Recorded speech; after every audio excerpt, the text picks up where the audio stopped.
Hi bro, party తర్వాత ఇదే నిన్ను చూడడం. అయినా ఏంటి దీన్ని తీసుకొచ్చారు? ఏరా సాయి, ఎవరు వీళ్ళిద్దరు? నేను తర్వాత క్లియర్గా చెప్తానమ్మా, నువ్వు లోపలికి వెళ్ళు. ఆగండి ఆంటీ, మీరే మెయిన్ ఇక్కడ.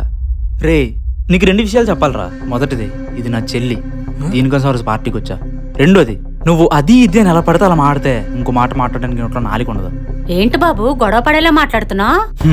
మీ వాడు చేసిన దానికి గొడవ పడ్డం కాదంటే పోలీస్ స్టేషన్లో కంప్లైంట్ ఇచ్చి బొక్కలో పెట్టించాలి. మా చెల్లిని చూసి అవుతున్నాను. బయటికి వెళ్ళి మాట్లాడుకుందాం పద బ్రో.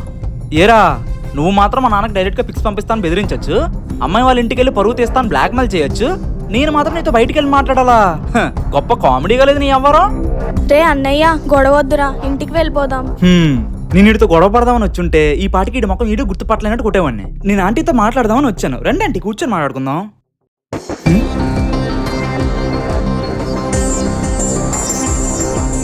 అన్న అర్జెంట్కి ఒకసారి ఇంటికి రావా, చిన్న గొడవ ఇలా ఉంది.